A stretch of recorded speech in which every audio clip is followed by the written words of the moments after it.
Ya, selamat pagi, selamat sore semuanya. Saya tuh Sore, bingung ini. Pak. Ya, ada. Sore, Pak. Bentar. Ini sudah kelihatan ya? Sudah, Pak. Sudah, Pak. Oke. Nah, terkait dengan materi kuliah yang kemarin, masih belum ada pertanyaan ya? Masih awal-awal, masih belum. Ya, saya lanjutkan aja. Jadi, kita sampai pada apa sih sebenarnya sih perkerasan jalan beton aspal gitu ya. Jadi yang namanya beton aspal itu adalah kemarin sudah saya terangkan bahwa material aspal yang dicampur dengan agregat sehingga dia mempunyai kekuatan sama seperti beton PC ya, beton semen PC yang dicampur dengan agregat. Jadi atau kita sebut kayak konkrit ya. Makanya namanya aspal konkrit ya, aspal konkrit. Jadi aspal konkrit itu bukan aspal dicampur dengan beton PC, dengan semen PC, tapi aspal dicampur agregat yang sifatnya seperti konkrit, jadi keras ya. Kemudian ada juga perkerasan interblok atau paving block, itu kita sebut perkerasan lentur juga. Kenapa seperti itu? Karena intinya begini, perkerasan lentur itu adalah perkerasan yang masih memungkinkan dia mengikuti pergerakan tanah dasarnya. Jadi lapisan tanah dasar itu kalau dia kena beban, dia akan melendut atau dia akan berubah bentuk, terdeformasi ya, tapi tidak permanen. Di situ deformasinya itu masih bisa kembali lagi, gitu ya, masih bisa kembali lagi menuju ke bentuk semula, tapi dia tidak bisa ke bentuk semula. Yang lambat laun dia akan terdeformasi, ya, dia akan ngendelong. Ya. Nah, itu perkerasan lentur. Tapi kalau perkerasan kaku itu surface-nya sendiri, perkerasannya sendiri, lapisan atasnya sendiri, itu sudah dia mampu menahan beban secara total, keseluruhan, seakan-akan begitu. Jadi dia tidak ada yang namanya fleksibel lagi, ya. Makanya kalau perkerasan kaku itu biasanya tidak terlalu dibutuhkan yang namanya lapisan pondasi. Asalkan lapisan di bawah tanahnya itu tidak kembang susut ya, ataupun yang seperti itu gitu ya, tanahnya tidak jelek gitu ya, maka bisa digunakan. Ya, tidak perlu ada pondasi di atasnya. Pondasi itu biasanya untuk perkerasan kaku itu hanya digunakan untuk pada saat pelaksanaan. Dia sebagai dasar untuk seperti lin konkrit ya. Lin konkrit itu dia hanya untuk tempat untuk pijakan ketika pelaksanaan pekerjaan. Ya, itu untuk subbase-nya atau untuk pondasinya. Itu untuk perkerasan kaku. Kalau perkerasan fleksibel pavement dia masih butuh yang namanya base course ataupun subbase course. Ya.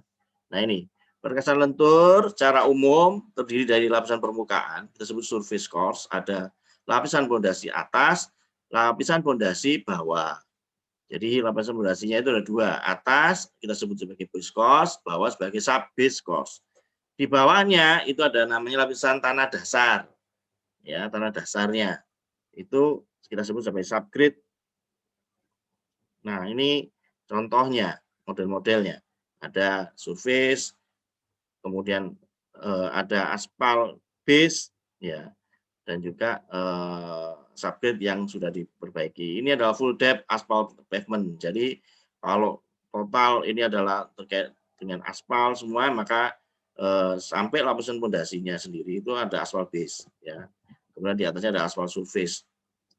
Nah kemudian yang umum biasanya itu ada lapisan base course yang seperti ini atau subbase course seperti ini yang sebelahnya, ya. Baru di bawahnya adalah lapisan subgrade. Nah yang lain lagi adalah yang seperti ini. Jadi ada base course-nya itu adalah dia pakai lin konkrit, ya, pakai rigid, seakan-akan pakai rigid gitu ya. Nah ini base course-nya adalah pakai Portland semen konkrit, ya. Kemudian di atasnya pakai lapisan surface-nya, ya. Di bawahnya ada aspal agregat juga, ya. Nah itu adalah untuk perkerasan lentur. bahan untuk perkerasan lentur atau beton aspal atau aspal konkrit ya, itu adalah satu adalah mineral agregat, yang kedua adalah aspal itu sendiri, dan yang ketiga aspal dan agregat tadi dicampur menjadi beton aspal. Nah, sedangkan untuk aspal sendiri itu ada 2 jenis yang nanti akan kita masuk ke situ. Ada aspal minyak, ada aspal buton atau asbuton. Ya, asmin atau asbuton. Nah, asbuton itu adalah aspal dari Pulau Buton, makanya namanya asbuton, ya. Kemudian termasuk rock aspal. Jadi aspal alam, aspal buton itu. Nah, kalau ada lagi aspal minyak itu maksudnya dia minyak bumi yang dia didestilasi, diuapkan begitu ya. Nah, menguap hasil pertamanya dia menjadi kerosin atau bensin atau untuk bahan bakarnya pesawat. Kemudian di atasnya lagi ada misalnya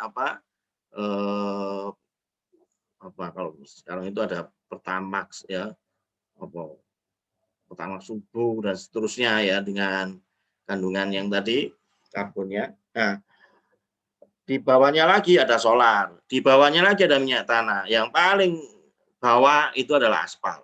Aspal itu adalah residu dari destilasi minyak bumi. Maka kita sebut asmin. Ya, residunya itu aspal minyak bumi itu masih bisa digunakan, ya masih bisa berguna. Jadi kenapa kok minyak bumi itu menjadi rebutan gitu ya seakan-akan. Jadi semua negara memperebutkan hasil minyak bumi dari suatu negara yang lain. Nah, ini karena sangat bermanfaat mulai yang lapisan atau yang awal tadi ya sampai residunya itu masih bisa dimanfaatkan. Nah, yang dimanfaatkan sebagai asmin itu yang dari residunya minyak bumi tadi adalah aspal minyak yang tadi. Kemudian kalau kita lihat itu untuk surface-nya ya, surface-nya tadi kita sebut sebagai aspal konkrit, aspal plus agregat campur menjadi aspal konkrit. Di bawahnya aspal konkrit atau lapisan surface ada namanya lapisan base. Base itu ada treated base, ada untreated base. Ada yang base atau pondasi, lapisan pondasi yang di treated itu diperbaiki gitu ya, atau yang untreated. Nah, yang treated itu ada namanya CTB, ada ATB, asal treated base ya. Kemudian yang base yang untreated ya tadi agregat tadi ya. Nah, kemudian ada CTSB. CTSB itu adalah cement treated subbase ya. Kemudian di bawahnya base cost atau subbase cost itu ada namanya subgrade atau tanah dasarnya. Ya, tanah dasarnya itulah yang nanti menjadi dasar, menjadi benar-benar yang lapisan awal yang paling bawah untuk perkerasan jalan. Ya, ada yang improve subgrade, ada yang tidak dilakukan perbaikan tanah dasarnya. Konsep dasar perkerasan jalan. Nah, jadi yang namanya perkerasan jalan itu pertama dia punya tebal total yang cukup. Berapa tebal total yang cukup itu? Ya nanti ada hitungannya. Ya, tebal totalnya berapa? Total, berarti kalau total itu bukan lapisan surface-nya, tapi juga lapisan base cost ataupun subbase-nya, pondasinya tadi. Itu direncanakan ya. Totalnya, tebal totalnya yang cukup ya, cukup tidak terlalu tebal tapi tidak terlalu tipis ya. Artinya dia mampu menahan beban yang lewat di atasnya, mampu menahan beban. Kemudian mampu mencegah air baik dari luar maupun dari dalam. Jadi karena aspal tadi itu musuhnya itu adalah air, sehingga sebisa mungkin air itu kalau bisa di lapisan atas itu segera mungkin dia hilang gitu ya, airnya mengalir. Ya. Karena kalau begitu dia menggenang itu kecenderungannya akan merusak lapisan surface-nya tadi. Mempunyai permukaan yang rata, tidak licin. Kamu tahu keramik.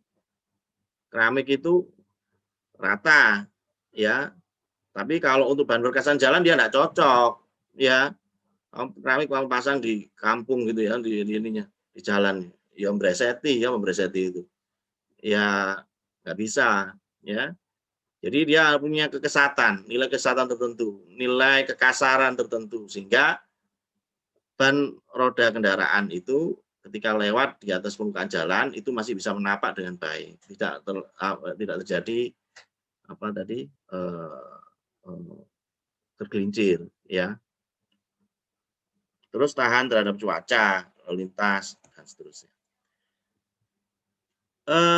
Yang penting di dalam perencanaan untuk perkasan jalan itu adalah memperbaiki atau meningkatkan harga CBR, baik itu lapisan subbase ataupun base cost dengan bahan yang lebih baik.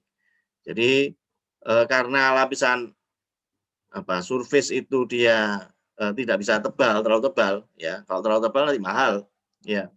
Maka dibantu dengan lapisan di bawahnya, yaitu ada lapisan fondasi, ada subbase atau base cost. Yang kualitas dari lapisannya itu, fondasi itu, harus lebih baik dari lapisan subgrade-nya, harus lebih baik dari lapisan tanah dasarnya, ya, baik itu daya dukungnya ataupun materialnya yang pendukungnya tadi. Nah, kemudian untuk merencanakan tebal kekerasan itu adalah meningkatkan nilai CBR-nya. Jadi semakin besar nilai CBR-nya. Nilai CBR itu kemarin ya, nanti ada penjelasannya apa itu CBR. California Bearing Ratio atau tolak ukur untuk menentukan daya dukung tanah untuk jalan, ya. Semakin besar nilai CBR-nya, maka semakin kecil atau semakin tipis tebal lapisan base ataupun subbase-nya. Semakin bagus kualitas materialnya atau pemadatan yang terjadi di situ. Kemudian yang kedua, mengimprove atau memperbaiki mutu lapisan tanah dasar, bisa dengan stabilisasi kimia ataupun mekanis. Ini di mekanika tanah dan teknik fondasi mungkin sudah diajarkan ya. Sudah belum? Belum ya? Belum nanti sampai ke sini ya. Soil improvement, ada nggak? Pernah tahu nggak? Atau pernah dengar nggak? Memperbaiki mutu lapisan tanah. Bisa macam-macam ya. Bisa mencampur tanah dengan kapur, mencampur tanah dengan semen misalnya gitu ya, untuk mendapatkan nilai daya dukung yang lebih baik. Stabilisasi kimia atau stabilisasi mekanis, kalau mekanis itu dipadatkan, ya dipadatkan. Menimbun tanah dasar asli dengan bahan tanah timbun yang lebih baik, CBR yang lebih tinggi. Kemudian yang ketiga adalah mempertebal lapisan subbase atau base cost. Jadi bukan hanya meningkatkan atau menambah nilai CBR-nya dengan menggunakan material tanah yang bagus, tapi juga menambah tebal itu juga memperkuat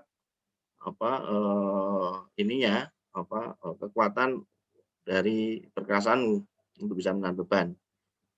Dengan cara yang keempat, cara modern adalah dengan nambah lapisan penguat tipis antara tanah dasar, subgrade, dan lapisan fondasi dengan bahan geosintetik, bisa geogrid atau geotextile. Geogrid itu beda dengan geotextile ya. Kalau geotextile seperti kain gitu ya. Kalau geogrid itu enggak, kalau geogrid itu seperti ram-raman gitu. Tapi dia dari bahan polimer ya. Punya kekuatan tarik tertentu ya. Sehingga ketika itu dihamparkan, geogrid itu nanti bisa menambah kekuatan tanah tadi terhadap atau menambah daya dukung dari tanah yang ada di situ. Ya. Katanya itu dengan menambah lapisan geogrid itu mengurangi tebal lapisan aspalnya itu bisa sampai 5 cm katanya gitu, dengan spesifikasi tertentu dari geogridnya ya, geogrid. Nanti coba di browsing geogrid. Nah, jenis perkerasan jalan ada flexible pavement dan rigid pavement tadi ya. Perkerasan flexible pavement itu ada japat, elfort, makadam, beton aspal, paving block, kaku, ada beton semen dan beton komposit. Ya, ini elfort. Contohnya ya makadam. Kalau kuliah KKN itu dulu itu teman-teman itu sering dimintai tolong sama penduduk kampung desa itu untuk membuat jalan desa, memperbaiki jalan desa. Nah, biasanya kita rencanakan dengan perkasan yang biasa aja seperti talfot atau makadam seperti ini. Jadi hanya tumpukan batu, kemudian satu kali yang ditumpuk seperti itu ya. Kalau talfot itu di bawahnya masih ada pondasinya. Kalau untuk makadam itu dia eh, batunya itu ukurannya macam-macam ya. Nah, ini model lapisan perkasan jalan tadi ya, fleksibel pavement, ada surface, viscose, subgrade, ada subbase juga atau subgrade yang diimprove, diperbaiki dan dasarnya. Ada rigid pavement ya, seperti itu. Perbandingan beton aspal dan beton semen, perkasan rigid dan perkasan fleksibel.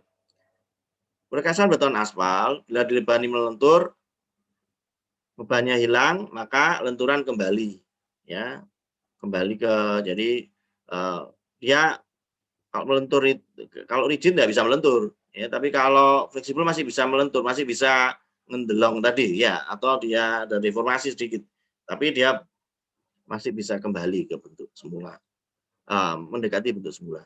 Fungsi perkasan terutama sebagai penyebar tegangan roda kendaraan yang langsung diterima oleh tanah dasar. Jadi tegangannya menjadi lebih kecil dengan adanya perkerasan tadi. Kalau kemarin semakin besar CBR-nya, maka semakin kecil tegangan yang terjadi di atas tanah dasar. Kalau di atas permukaannya tetap sama, tapi begitu dia tegangannya tadi itu bebannya tadi disebarkan, tegangan rodanya disebarkan ke lapisan perkerasan, maka ketika sampai di lapisan subgrade dia menjadi lebih kecil. Biaya perkerasan lebih murah untuk perkerasan beton aspal. Pemeliharaannya harus teratur ya, atau kontinu berkala. Jadi ada yang namanya pemeliharaan rutin, ada pemeliharaan berkala kalau untuk fleksibel pavement. Tapi kalau untuk rigid tidak ada. Rigid hampir tidak ada pemeliharaan, hampir tidak ada pemeliharaan ya kalau untuk rigid. Nah, kemudian bahan aspal dan material lebih lapis pondasi akan mudah rusak jika jalan tergenang air atau banjir. Lapis perkasan dapat menyebabkan penurunan yang agak besar dari tanah dasarnya. Kalau perkasan beton semen, bila dibebani praktis tidak melentur atau ada lenturan tapi kecil, ya. Kemudian fungsi perkerasannya untuk mendukung sebagai besarnya beban roda, sebagian besar beban roda kendaraan. Jadi fungsi perkerasannya tadi mendukung semuanya, gitu ya. Kalau di fleksibel tadi ada lapisan untuk surface, ada fondasinya yang dia bantu lapisan surface untuk mendukung bebannya. Tapi kalau untuk rigid, hampir semuanya lapisan surface-nya itu untuk mendukung beban kendaraannya tadi, ya. Sehingga sebenarnya tidak terlalu butuh yang namanya lapisan untuk fondasi atau viscose. Biaya pengetesan relatif mahal, pemeliharaan minimal dan biaya pelayanan relatif murah. Bahan beton perkerasan tidak begitu terpengaruh adanya genangan air atau banjir, ya. Lapisan perkerasan tidak dapat menerima beban penurunan yang agak besar dari tanah dasarnya. Jadi kalau tanah dasarnya itu maksudnya besar, ya, atau dia karena dia kaku, sehingga dengan perubahan perbedaan atau penurunan tanah dasarnya itu sangat berpengaruh terhadap kondisi perkerasan di atasnya. Itu kalau rigid pavement. Maka supaya tidak begitu, ya subgrade-nya atau tanah dasarnya harus diperbaiki, gitu ya, atau dilakukan soil improvement dengan mengganti selected material ataupun yang lain dengan menggunakan geotextile dan banyak lagi. Fondasi perkerasan jalan, fungsi utamanya itu untuk fleksibel pavement adalah sebagai lapisan pendukung beban. Jadi kalau fondasi, jadi tadi ada surface ya, surface itu aspal konkret tadi. Di bawah surface ada viscose atau subviscose. Fungsinya adalah mendukung lapisan mendukung bebannya. Ya, maksudnya bebannya itu supaya bukan hanya lapisan surface-nya aja yang mendukung, tapi lapisan di bawahnya masih bisa mendukung. Jadi makin tebal base course atau sub-base course, maka makin kecil tegangan akibat roda yang terjadi, makin kecil tegangan akibat beban roda yang terjadi di permukaan surface-nya. Maksudnya di bawah subgrade-nya tadi itu ya. Fungsi utama sub-base adalah untuk mempertebal base dengan biaya relatif yang lebih murah. Jadi untuk mempertebal base-nya tadi, base-nya katakan dengan tebal minimum, maka sub-base-nya yang ditambahkan tebalnya sehingga biayanya lebih murah. Fungsi tambahnya adalah penghubungan antara lapisan tanah dan lapisan pergerasan. Sub-base juga berfungsi sebagai filter penahan terhadap larinya butiran-butiran tanah halus yang dia ke atas. Ya. Kemudian sebagai lapisan drainase untuk air yang dari surface ataupun dari bawah tanah. Dan juga sebagai frost action. Jadi kalau misalnya ini di daerah yang bermusim 4 ya. Kalau air itu kalau dia kena atau dia pada suhu minus derajat atau pada saat itu membeku ya di 0 derajat Celcius, maka volume air itu dia cenderung untuk mengembang lebih besar ya. Sehingga dengan adanya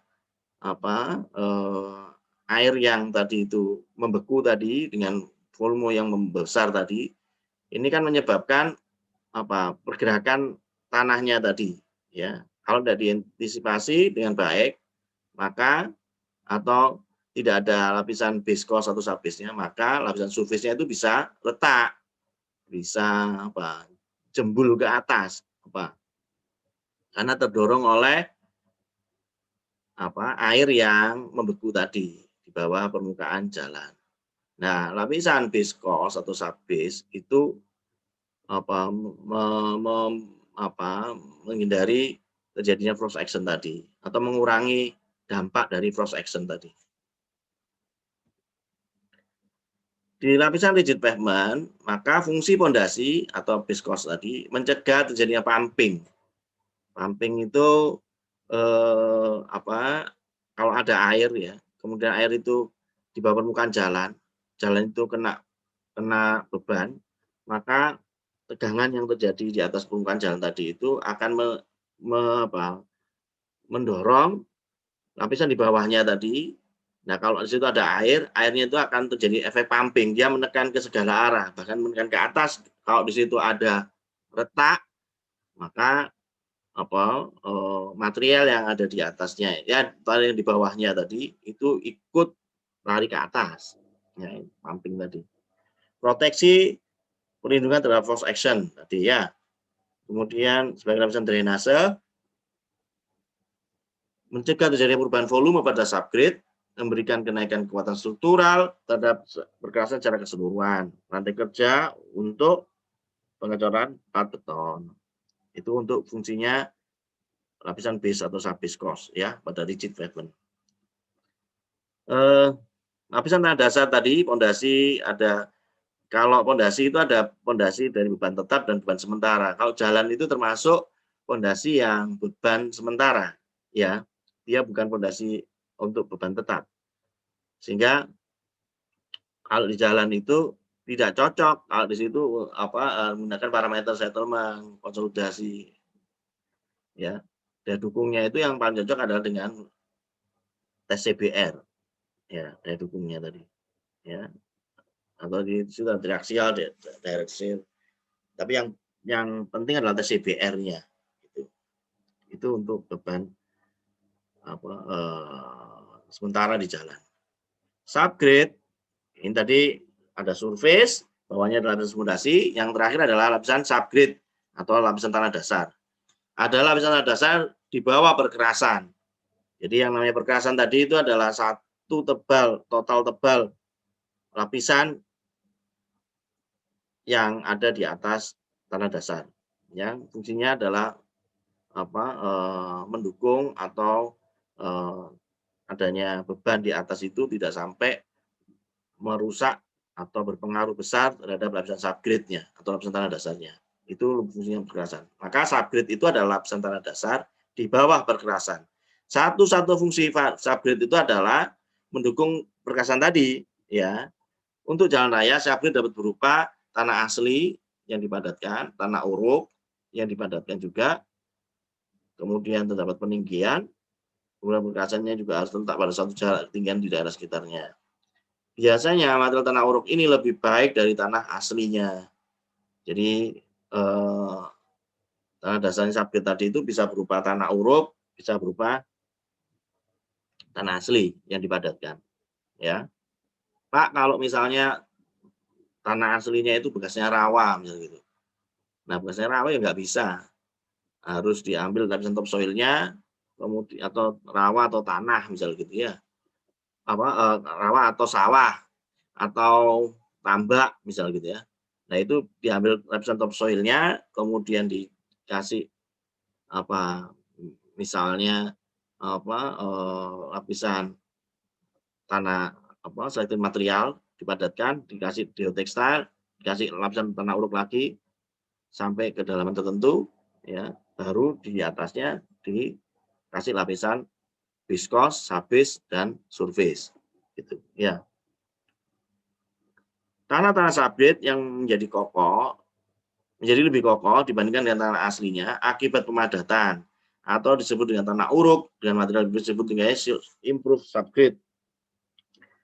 Tes yang ada di dalam subgrade, ya, yaitu tes daya dukung, yaitu CBR atau pakai DCPT, ya, DCPT Dynamic Cone Penetrometer Test. Jadi kalau CBR itu bisa di lab, bisa di lapangan. Kalau DCPT langsung di lapangan, ya, menentukan nilai CBR tanah dasar langsung di lapangan. Itu pakai DCPT atau pakai plate loading test.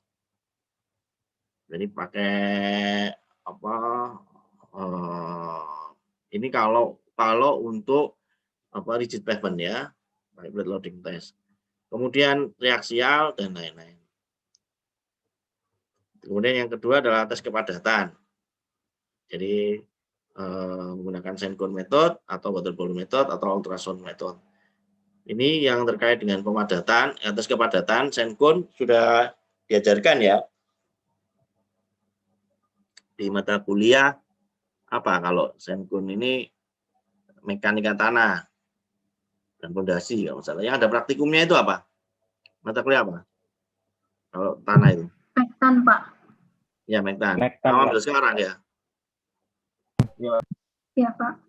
Nah, nanti kalau terkait sand cone, Anda harus perhatikan benar, itu nanti yang digunakan untuk mengetahui kepadatan lapangan, ya, setelah tercapai kadar air optimum, nanti ada begitu. Jadi kalau pemadatan itu, ya, tanah ya, pemadatan tanah itu kan dia dilakukan sekian kali lintasan, gitu ya. Misal di RKS-nya speknya itu 10 kali lintasan atau 5 kali lintasan. Nah, setelah 5 kali lintasan dilakukan pengukuran untuk mengetahui berapa sih misalnya kadar air optimumnya atau berapa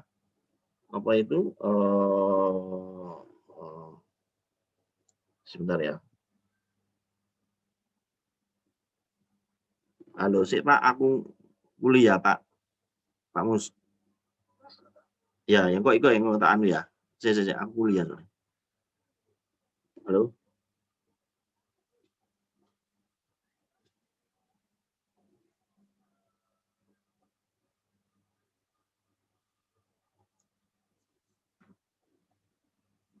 Ya, itu sand cone, ya. Nah, sekarang apa itu CBR, gitu ya? Halo, CBR itu adalah singkatannya California Bearing Ratio. Jadi mula-mula dikembangkan oleh California Division of Highways tahun 1930. Kemudian apa yang dibandingkan, gitu ya, kan ada rasio, bearing rasio. Yang dibandingkan itu adalah nanti berapa besar bebannya tadi yang terjadi, ya, tegangan yang terjadi ketika sampel sampel dari yang kita ukur tadi itu turun 0,1 inch, turun 0,2 inch, itu berapa? Ya, kemudian perbandingan dengan beban standar, maka dikalikan 100% itu ketemu persentasenya, CBR-nya. Contoh, misal, jadi kalau untuk turun 0,1 inch, beban standarnya itu adalah 3.000 lbs atau 3.000 pounds. Ya. Kalau turun 0,2 inch itu 4.500 pounds. Ya. Nah, kemudian misalnya harga CBR itu atau tegangan yang terjadi setelah setelah ditekan tadi itu ketemu A gitu ya. Tegangannya ketemu A. Nah, A tadi ya atau beban A tadi itu dibandingkan dengan 3.000 kalau dia pas turun 0,1 inch ya. Maka kita sebut CBR 0,1. CBR 0,1 itu adalah CBR yang terjadi ketika benda itu ditekan dengan beban A dibagi 3.000 ya dikalikan 100%. Maka itu ketemu CBR-nya berapa persen. Yang lain lagi adalah B. B itu adalah ketika ditekan lagi ya beban sampelmu tadi, sedimen tadi ditekan lagi sampai turun 0,2 inch. Nah, ketika turun 0,2 inch dicek di gauge-nya tadi, berapa di gauge pengukurannya itu, berapa bebannya. Oh, ketemu B gitu ya. Nah, ada B. B dibagi 4.500 kali 100% itu adalah CBR 0,2. Ya, ada CBR 0,1, CBR 0,2. Terus mana yang dipakai? Nanti ada caranya. Belum sampai situ. Ya. Untuk CBR, nilai CBR itu adalah fungsi dari water content dan gamma D. Jadi semakin besar kadar airnya, maka semakin jelek atau CBR-nya semakin kecil. Demikian pula kalau misalnya gamma D-nya itu terlalu besar gitu ya, itu tidak bagus. Contoh, misal tanah lempung mengering, water content-nya kecil, maka harga CBR-nya dia naik. Sebaliknya kalau dia basah, water content-nya itu besar, maka CBR-nya itu mengecil. Tanah pasir yang renggang tidak padat, maka CBR-nya kecil. Bila kemudian pasir tersebut dipadatkan, baru dia CBR-nya naik. Gitu ya. Ya. Pasir itu kan gamma D-nya kan besar ya. Nah, makin besar harga CBR tanah, maka makin besar kemampuannya untuk mendukung beban di atasnya. Jadi nilai CBR itu menjadi tolak ukur dari perkerasan bahan perkerasan jalan. Apakah dia kuat menahan beban atau tidak, gitu ya. Atau cocok untuk material perkerasan jalan atau tidak, yaitu dari nilai CBR-nya. Catatan, CBR hanya untuk jalan, ya, tidak bisa digunakan untuk beban tetap. Jadi jalan tadi adalah beban kendaraan yang dia merupakan beban sementara, beban tidak tetap. Kemudian CBR tidak cocok untuk gedung. Yang cocok untuk gedung itu adalah settlement atau konsolidasi ataupun yang lainnya. CBR hanya untuk mengukur daya dukung tanah, tetapi tidak untuk penurunannya. Jadi CBR tidak cocok untuk beban tetap. Jadi CBR itu tidak cocok untuk beban tetap, beban di atasnya tetap. Kalau cocoknya untuk beban kendaraan, ya, sehingga cocok untuk jalan. Ini CBR. Untuk tanah pasir, maka kadar air pada tanah pasir tidak begitu mempengaruhi keutuhan tanah dasarnya. Jadi CBR pasir itu adalah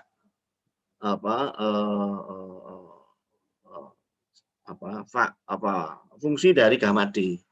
Semakin besar gamma D-nya, ya, maka semakin kecil CBR-nya ya, misalnya gitu ya. Nah, cara mencari desain CBR untuk pasir ya dilakukan dengan mengetahui nilai CBR-nya untuk kondisi 90% sama atau lebih besar. Harga tersebut nanti ya, apa itu CBR sama 90% sama lebih besar atau 75% sama lebih besar ya desain CBR-nya. Nanti kita terangkan bentar. Yang penting pasir itu begitu ya. Nah, kalau untuk lumpur lempung atau lanau, ya, clay atau siltike clay, ya, maka nilai CBR tadi diukur dengan menggunakan metode 15 titik atau 15 point method, ya, untuk mendapatkan gamma D maksimumnya dan W optimumnya. Ini tadi nanti akan ketemu berapa nilai CBR-nya, CBR lab-nya, ya. Nah, untuk tanah yang kembang susut pakai cara 15 point method. 15 point method itu, jadi di lapangan kamu mengambil contoh tanah dasarnya tadi yang tidak yang tidak jadi tanah dasarnya itu dia tidak boleh terganggu, apa sih namanya? Jadi undisturbed ya. Jadi diambil pakai mold, pakai silinder gitu ya, pipa atau apa kamu potongi gitu ya. Nah itu diambil tanah dasarnya, pipanya dipukul ke bawah ya, kemudian atau pakai mold tertentu ya, mau dipukul moldnya, kemudian baru diambil tanah dasarnya tadi ya, kemudian baru dilakukan pengujian di lab ya untuk CBR-nya. Nah, yang diambil itu bukan hanya satu, tapi ada 15 titik atau 15. Jadi satu titik itu ada 15. 1, 2, 3, gitu ya. Ada 15 kali pengambilan sampling. Ya. Itu 15 point method. Ya, kemudian baru dilakukan pengukuran di lapangan. Di lab.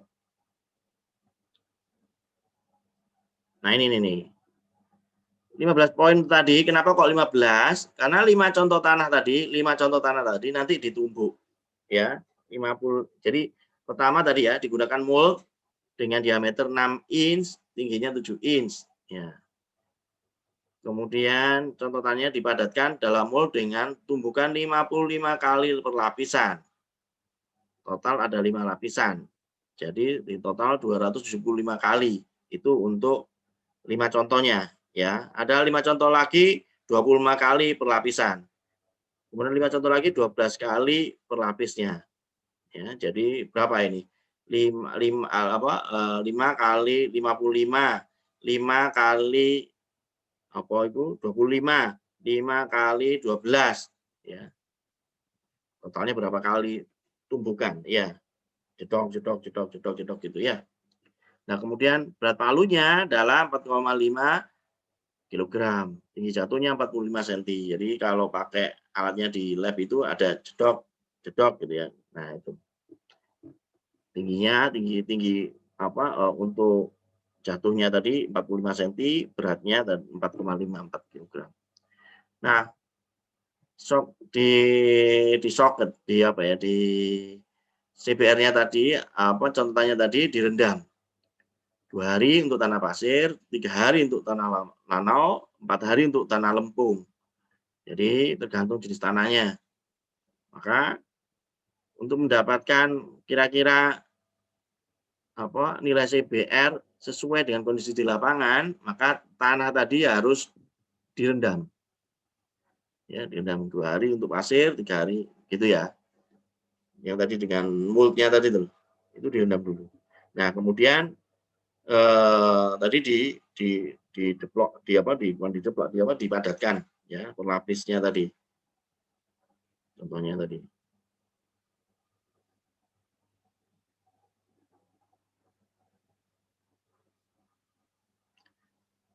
Nah, yang lain lagi CBR itu adalah dengan menggunakan CBR di lapangan. Kalau tadi ini CBR di lab ya. Ini tadi 15 point method itu CBR lab ya. CBR lab.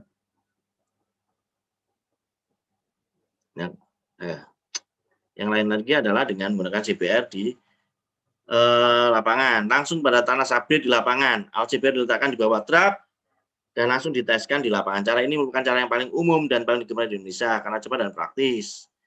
Tapi awas bahwa salah besar tes ini dilakukan kalau untuk tanah lempung. Baiknya bagaimana kalau tanah lempung? Ya sudah diambil tadi ya, dibawa ke lab, ukur cara pakai 15 point method. Kemudian CBR tanah dasar merupakan fungsi dari water content sama gamma D. Bila kadar air berubah atau berat jenis tanah berlainan, maka CBR-nya juga berubah.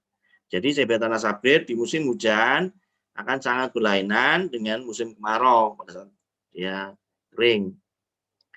Untuk tanah pasir, maka cara yang ini tadi ya itu bisa saja ya, hanya tergantung pada gamma D-nya. Dengan mengambil contoh asli ya, undisturbed tadi dari lapangan, kemudian dibawa ke laboratorium, kemudian di-shock, direndam air, kemudian barulah CBR tadi dilakukan pengukurannya. Nah ini kalau tanahnya lempung, ya. Jadi tanah lempung itu pengaruhnya pada, jadi kalau pas dia kering, ini kuat dia, ya dilewati truk bahkan ya ngangkut gitu. Tapi kalau itu sudah pas dia musim penghujan, nah ya sudah off road, ya sama seperti ini. Ya. Nah seperti ini kan berarti kalau dilewati kendaraan kan dia langsung nancep itu, ya bannya. Ya. Makanya ini penting untuk tahu.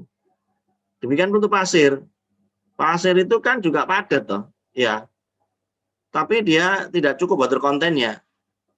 Ya, sehingga gamma D-nya kan besar. Nah, ini juga bisa tertancap ini bannya itu ya. Kalau lewat di daerah pasir begini jangan sampai kita terlalu lama berhenti ya. Kalau berhenti nanti ya ini dia langsung dia tenggelam.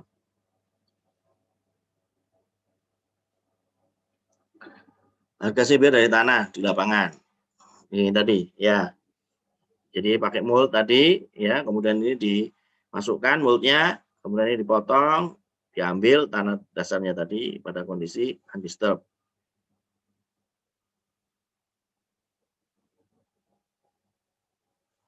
Bila tes CBR itu memerlukan tanah kurang lebih 7,5 kg. Satu tes CBR tadi, 15 point method kan ada 15. Ya berarti 15 kali 7,5. Maka untuk satu set metode 15 titik diperlukan kira-kira 110 kg tanah. Iya, Nek. Lokasinya itu dekat-dekat gitu ya. Maksudnya dekat dengan lab-nya. Nah, kalau jauh, daerah di pedalaman, kamu bawa 110 kg tanah itu juga berat. Iya. Ya. Sehingga biasanya pakai tes lapangan gitu ya. Bisa pakai DCPT tadi kalau untuk CBR tanah dasar. Nah, ada yang namanya desain CBR. Maka harga CBR itu ada 90% atau 70% sama lebih besar. Untuk tes lab, tanah pasir itu 90% atau 90% sama atau lebih besar. Dengan metode statistik sederhana. Clay itu pakai 15 titik tadi. Ya. Bila anggaran terbatas, maka jalan kelas 2 dan kelas 3, maka disarankan CBR lapangan ditentukan dengan desain CBR 75% sama atau lebih besar. Tuh, kenapa kok nggak 90% sama? Nanti ya, kan kita lihat apa itu CBR 75%, 90%. Nah, ini adalah CBR lapangan, contoh ya, contoh CBR lapangan. Nah, ini dilakukan pengukuran CBR langsung di lapangan. Tanpa membawa material tadi ke lapangan pakai tadi ya sampai 110 kg tadi, 7,5 kali 15 ya. Nah, kalau di laboratorium ini kan di lapangan. Kalau di lapangan ya sudah selesai pengukuran langsung ketahuan CBR-nya. Kalau dilakukan di laboratorium maka ini alatnya. Ya, ini alatnya. Kemudian ini tadi ya tanah tadi ditaruh di sini ya, yang sudah dipadatkan tadi kan ditumbuk 15 kali tumbukan ya perlapisan ya 5 kali 5 kali 5 kali 5 kali. Nah, kemudian baru setelah dipadatkan tadi diukur dengan beban tertentu, proving ring-nya ini dia di dalam mold-nya ini tadi, sindernya ini tadi, kemudian ini dikasih tegangan tertentu untuk dapatkan berapa besar dari bebannya tadi. Jadi Kecepatan penetrasi dari pistonnya tadi 0,05 apa ini? Inch atau apa ini ya? Per menit. Jadi nanti ini diputar. Ini ada putarannya ya. Ini diputar. Ceklok. Dia putarannya itu nanti ada iramanya enggak jok gitu enggak, tapi dia nah begitu. Kira-kira 0,05 inch per menit. Kemudian harga CBR-nya didapat dari beban penetrasi 0,1 inch dan 0,2 inch. Ya. Di mana 1 inch adalah 2,54 mm. Kalau 0,1. Nah, kemudian harga CBR-nya dinyatakan dalam persen. Hasil tesnya tadi itu diukur dengan apa ini? Menggunakan grafik ini yang ada di sini, ya. Nah, ini pembacaannya. Ini penurunan 0,0125 inch. Dilihat pembacaannya. Ini ada atas, pembacaan bawah. Kita jangan melihat yang bawah dulu ya. Melihat yang atas saja dulu. Kita lihat atas dulu. Ada 15, 27, 53, dan seterusnya. Nah, beban yang ada di sini, ini yang di sini diisikan setelah dikalikan dengan kalibrasi proving ring. Jadi kalau misalnya 15 dikalikan 8,28, ketemu di sini berapa? Ya, seterusnya. Oke. Nah, ini kadar air ini diketahui. Ya, ini diketahui. Biasanya di soal diketahui. Nah, kemudian yang untuk CBR, nah ini CBR. Ini ada CBR atas, CBR bawah. Maka menentukan nilai CBR, ini sebelum masuk ke sini ya, sebelum masuk ke grafik ini ya, bentar. Misalnya ya, misal. Kamu sudah ketemu dari ini ya, ini tadi kan sudah ada dikalikan dengan kalibrasi proving ring. Ya, ketemu ada nilai di sini, dibagi dengan 3.000 kali 100, ketemu berapa? Misalnya di sini. Ya, 0,1 inch. Kemudian CBR 0,2 inch. Berapa di sini? Misalnya ini kan ada 0,125, berarti antara 0,125 apa 0,1 kan 0,1 di atas. Berarti berapa ketemunya di sini ya. Kalau ini ada 0,2 antara 0,1 ini ya, 0,1 ini berapa? Ya dikalikan dengan 8,28. 0,2 ini kan ada 195, dikalikan itu ketemu berapa di sini ya. Nah, ini kemudian dihitung berapa ini besarnya di sini. 0,1 berapa? Ini contohnya ini berapa ini? 125 kali 8,28 dibagi 3.000 kali 100%. Nah, ketemu ini berapa persen? Itu adalah CBR yang 0,1 inch. 0,2 inch 165 kali 8,28 dibagi 4.500 kali 100 ini 0,2 inch. Nanti dibandingkan antara 0,1 sama 0,2 ya. CBR 0,1 sama 0,2 itu besar mana? Kalau CBR 0,1 lebih besar daripada 0,2, maka nilai CBR-nya itu adalah nilai CBR yang ini, yang 0,1. Paham ya? Nah, kemudian kalau 0,1 dibanding 0,2 lebih besar 0,2, maka sampelnya tadi, ya, yang ada moldnya tadi, itu dibalik. Ini dibalik, ya ini dibalik ke atas, ya, kemudian ditekan. Nah, proses baliknya itu kita sebut sebagai CBR-nya adalah CBR bawah. CBR bawah. Jadi ditekan lagi sampelnya tadi itu. Kemudian berapa? Ketika turun 0,1 inch berapa nilainya? Tegangannya. Ya, maka ini muncul ini bacaan bawah. Ya. Jadi pertama itu bacaan atas dulu saja, kemudian muncul bacaan bawah. Bacaan bawah itu muncul setelah CBR-nya tadi sampelnya tadi itu dibalik gitu ya. Itu bacaan bawah. Nah, muncul ini. Nah, berapa nilainya? 0,1 sama 0,2. Kalau misalnya ternyata nilai CBR-nya 0,1 itu lebih besar daripada 0,2, Maka nilai CBR itu yang di sini diisikan situ adalah sama dengan nilai CBR yang 0,1 bawah ini. Tapi kalau 0,1 atau 0,2-nya itu lebih besar daripada 0,1, maka CBR-nya ini adalah CBR 0,2 atas ditambah CBR 0,2 bawah dibagi 2. Itu ketemu CBR. Wes, mudeng lah. Rek.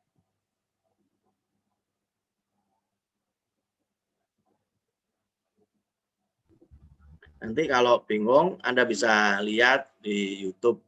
Kalau nggak salah, saya pernah share juga bagaimana cara menentukan nilai CBR. Itu untuk CBR tes di lab. Ya. Gimana?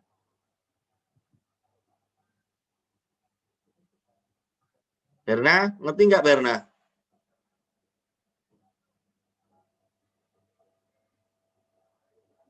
Oh, Bernanya bisa tidur.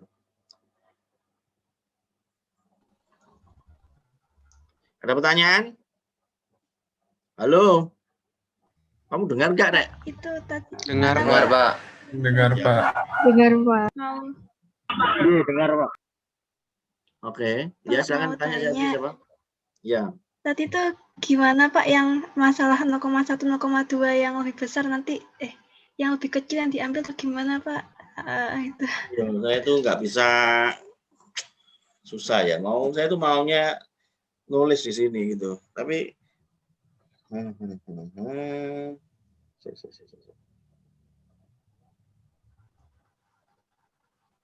bentar, coba mirroring, tak remote desktopnya.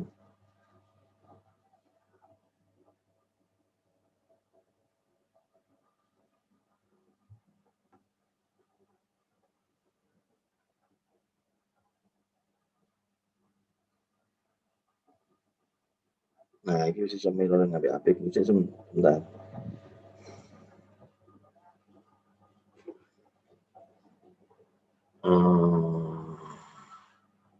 Cek ini stop saya. Kayak webcode-nya.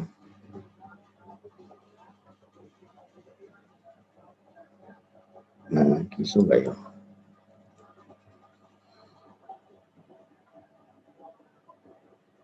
Nah, ini. Saya tuh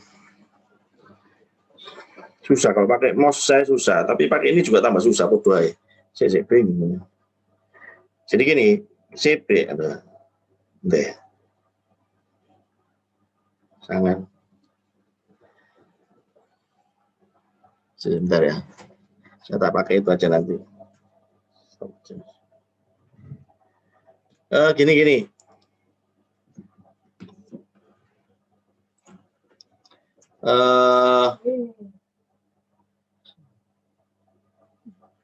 Sebentar ya. Nah ini ya. Misal ya, di sini nilainya CBR atas 0,1 itu A, misalnya gitu ya. CBR atas 0,2 itu adalah B nilainya. Ya, A%, B%. Sebentar. Untuk bisa tahu ini A% atau B%, ngerti nggak caranya? Mendapatkan 0,1 itu nilainya sebenarnya A%. Ngerti nggak? Kalau nggak, tak ulangi. Dari ini ya Pak, kalibrasi proving ring tadi ya, yang Oke. 0,2 termutin. Ya, oke.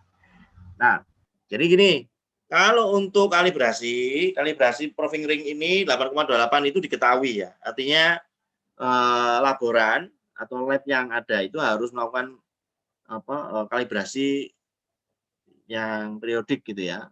Nah, setiap hari harus kalibrasi. Nah, kalibrasi ini nilainya sudah diketahui. Ya. Ketemunya 8,28. Nilai yang ada di sini, ini kan kosong ini ya. Ini ada kursor saya ini kelihatan ya. Yang atas, kita lihat yang atas dulu ya, jangan lihat yang bawah ya. Oke, setuju ya? Yang bawah ini kita tutup aja dulu. Bentar. Yang bawah ini kita tutup dulu. Nah,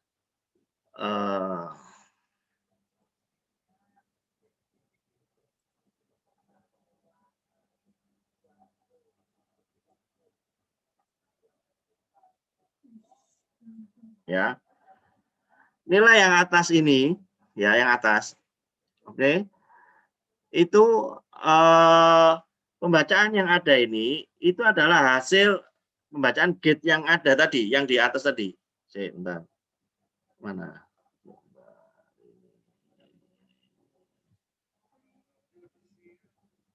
Duh, Pak Iso. Jadi intinya ini adalah pembacaan arloji atau gauge-nya tadi ya. Yang dilihat adalah yang 0,1 sama 0,2. Ya, 0,1 125, 0,2 165. Jadi 0,1 itu adalah ketika beban itu turun. Beban itu ketika sampelnya itu kan ditekan dia, ada penekannya tadi. Nah, tuh.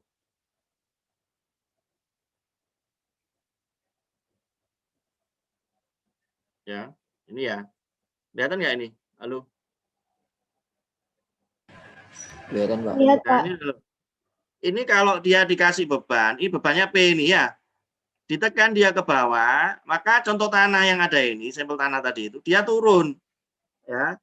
Nah, turunnya itu nanti dilihat ya, dilihat turun 0,1 inch, 0,2 inch, nanti ada gauge-nya juga. Nah, ini nanti di sini ada muncul berapa bebannya. Ya.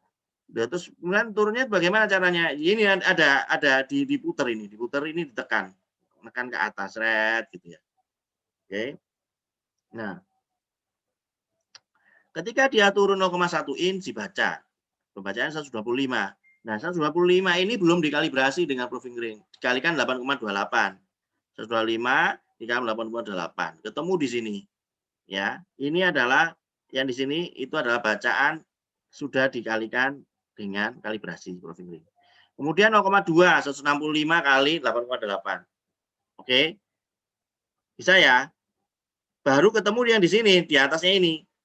Ini misalnya misal ya. Misal 0,1 itu kan 125 kali 8,8. Misalnya ketemunya A kecil. Ya, A kecil.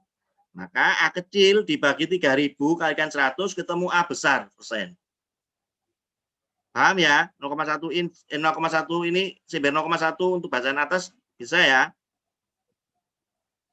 Halo? Bisa, Pak. Ya, ngerti ya? Yang lainnya? Ngerti, Pak. Oke. Nah, sekarang 0,2. 0,2 juga sama. Ini kan berapa tadi? 165 dikalikan 8,28. Misalnya ketemu di sini berapa? B kecil misalnya gitu ya. Maka B kecil dibagi 4.500 kalikan 100 persen. Ini 100% ya. Ketemu ini sekian persen di sini. Ini B persen. Yes. Sudah? Dibandingkan sekarang A persen sama B persen itu bagaimana perbandingannya? A itu kalau dia lebih besar daripada B, ya, A persen lebih besar daripada B persen, maka nilai CBR itu yang diisi di sini, nilai CBR, di bawah itu ada nilai CBR, itu sama dengan kalau A lebih besar daripada B, maka nilai CBR itu ketemu A persen di sini. Yes. Nah, kalau misalnya B yang lebih besar bagaimana, Pak? Ya, ternyata A-nya lebih kecil, B yang lebih besar. Nah, kalau B-nya lebih besar, sampel sedimen tadi itu ini dibalik,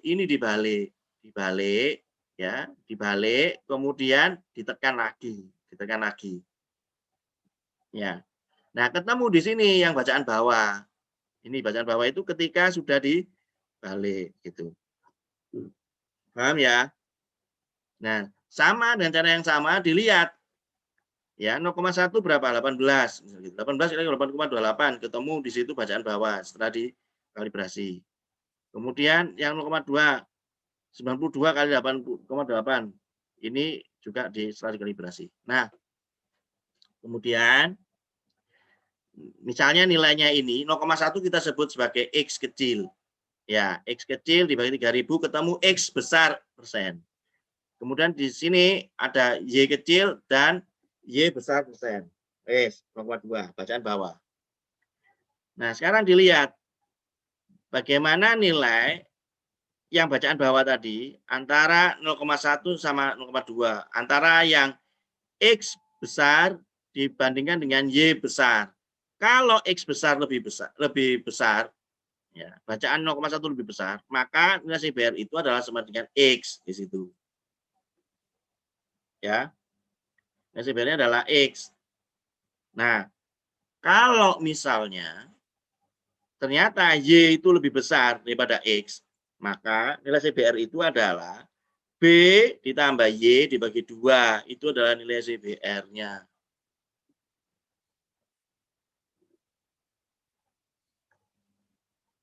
Gimana? Ngerti ya? Paham ya? Mbak Safia? Ngerti ya? Iya, Pak. Mengerti. Iya, Pak. Mengerti apa? Agak mengerti atau tambah ini mau tanya lagi. Ya, Tadi itu yang bagian bawah itu jadinya untuk nilai CBR-nya itu apabila 0,2 lebih besar berarti pakai rumus B tambah Y bagi 2 ya Pak untuk nilai CBR-nya. Ya, jadi yang bacaan atas Kemudian 0,2 ditambah bacaan bawah 0,2 dibagi 2. Jadi atau B besar ditambah Y besar dibagi 2. Itu adalah nilai CBR-nya. Untuk satu titik ya, titik itu. Padahal ada 15 titik ya. Itu tidak berlaku kan Pak ya di atas juga atau cuma bawah saja itu? Yang apa? Duh, kalau yang ini kan kalau yang dibalik. dibesar ya yang dibalik, ketika sudah dibalik itu ini bacaannya. Ini yang di sini ini bacaan bawah. Ya.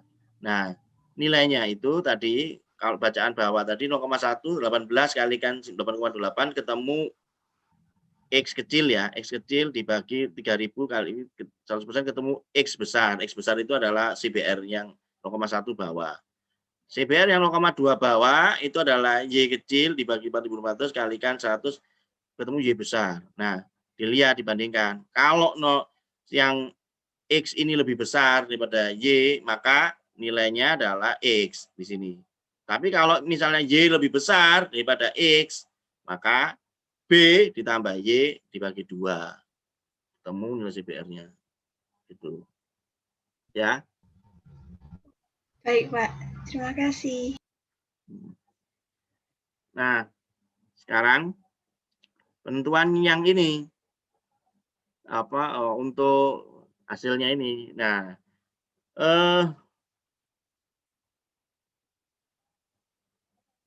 apa ini?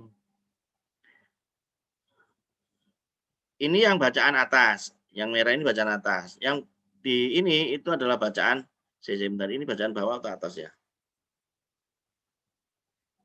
Oh, sorry. Ini bukan dikali ya, dibagi ya. Dibagi ya. Walik aku. Sorry. Ini dibagi ya. Dibagi atau kok 8?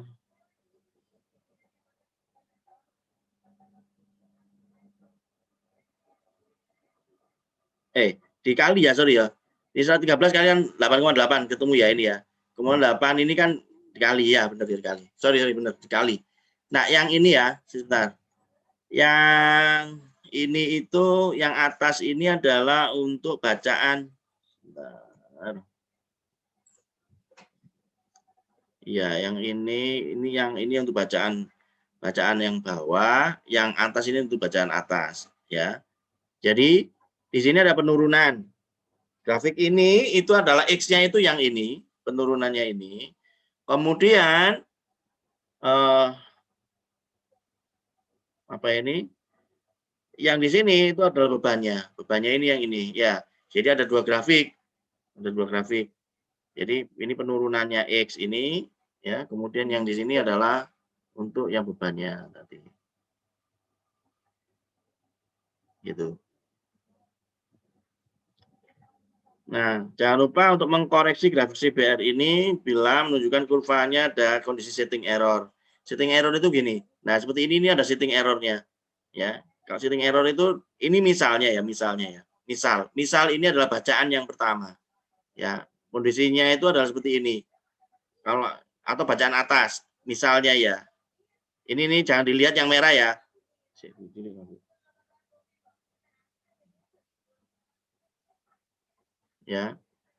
Ya ini ya, Mbak, dengar ya. Yang merah Iya, ini Pak. jangan dilihat dulu ya. Ini kebetulan yang contoh ini tidak ada setting errornya. Ngerti nggak? Yang ini yang atas itu adalah bacaan atas, yang merah ini bacaan atas, yang bawah biru tua itu adalah bacaan bawah. Nah, yang di sini adalah catatan itu ya. Jangan lupa kalau kurva CBR itu ada setting errornya maka harus dikoreksi. Nah, sekarang yang namanya setting error itu begini maksudnya. Ini coba ini dihapus dulu, jangan ada yang merah ini dulu. Anda lihat yang di sini. Misal yang biru ini adalah bacaan atas. Yang biru ini adalah bacaan atas. Maka yang namanya setting error itu ini diteruskan. Jadi ini ya bacaan ini diteruskan ke bawah. Ya ke bawah. Ya. Jadi seakan-akan nanti nolnya itu untuk bacaan bawah itu bergeser. Tidak di titik yang ini lagi, tapi nolnya itu adalah di titik yang sesuai dengan ini tadi. Ini nanti ditarik garis lurus gitu ya, yang di sini ada setting errornya. Nah, ketemu di mana? Di sekitar ini misalnya gitu. Ini nolnya. Ya. Berarti pembacaannya itu nolnya di sini sehingga 0,1-nya itu bergeser juga. Nanti berapa ketemunya di sini bebannya. Nah, kebetulan ini hasil bebannya ini tidak ada setting error sehingga ini bentuknya adalah ya wes 0,1 iki, 0,2 iki. Tapi mestinya itu diambil nilai 0,1 0,2 ini itu nilai yang ada di sini itu adalah diambil dari nilai yang ada di grafik. Ya. Nilai yang ada di grafik. Jadi 0,1 inch itu berapa? Misal gitu di situ. Nanti berapa di situ? 0,2 inch itu berapa? Nah, kalau pakai Excel nanti bisa ketemu pakai regresi, rumus regresi log ya, atau power regresi, log ya, log. Gitu. Oke, sekarang nilai CBR dengan menggunakan DJPT. Nah, ini yang untuk DJPT. Yang tadi adalah nilai CBR untuk kondisi di lab ya, tes lab. Nah, sekarang di lapangan. Di lapangan itu bisa pakai yang tadi dengan truk, di bawahnya kasih alat CBR tadi, kondisi CBR lapangan, atau dengan menggunakan DJPT. DJPT ini cocok untuk CBR tanah dasar. Tanah dasar itu ya wes tanah dasar bukan tanah urukan gitu ya. Jadi tanah misalnya bekasnya sawah atau daerah sawah atau pokoknya tanah dasar lah ya, tanah apa adanya, tanah asli. Nah, cara mengukurnya pertama ya tanah aslinya tadi dilubangi ya. Kemudian baru sekitar kurang lebih 20 cm, pokok menghilangkan lapisan topsoilnya lah. Nah, sampai ke tanah yang di bawahnya. Kemudian baru dilakukan pengukuran ini ya. Diukur tinggi jatuhnya atau diukur ininya nanti dia masuk ke dalamnya itu berapa ya. Ini tinggi jatuhnya ditentukan sampai batasnya ini, ditarik ke atas, kemudian dijatuhkan jedok, dia akan masuk ke dalam. Nah, ketika masuk ke dalam, diukur D1-nya ini. Ya. Tinggi D1 itu bisa dilihat, kan ini tadi 0 pada saat di sini. Ya, ketika di sini berarti ini adalah dia turun. Ya, misalnya ini D1. Gitu. Ya, ini pembacaannya berapa? Misalnya ini ketemunya ini katakanlah 90. Ini berapa? 70. Berarti kan turunnya 20. Ini berapa nanti gitu ya. Meteran. Nilai CBR dapat juga diperoleh dengan menggunakan alat densitometer tes ini DCPT.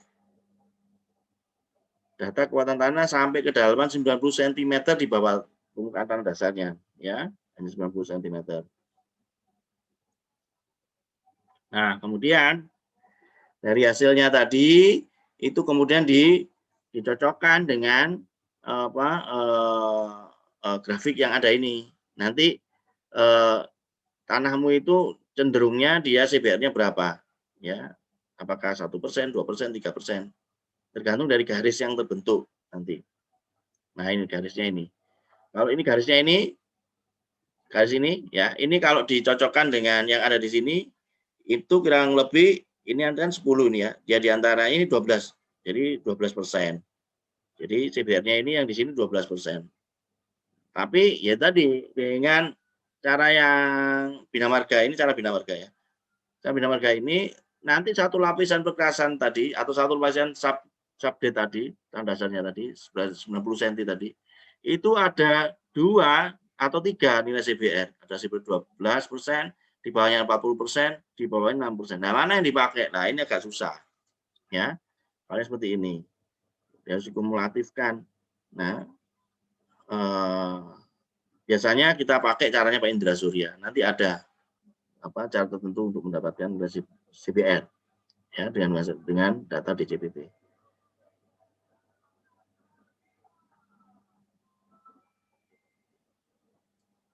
Kemudian konsep dasarnya tadi ya memperbesar CBR sub G ya, sub base atau base cost-nya ini.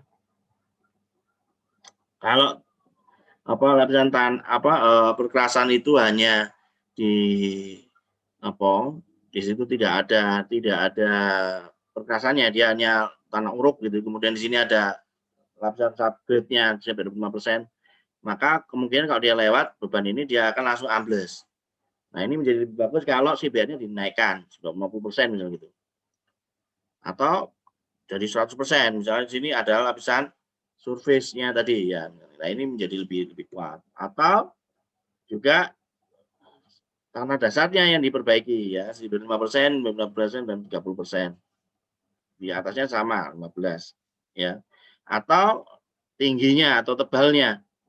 Ini sebenarnya 25%. 20 tapi dengan tebal yang lebih besar lagi, ini lebih besar lagi. Nah, ini juga bisa.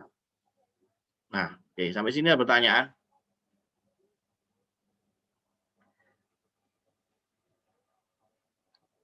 Lanjut ya.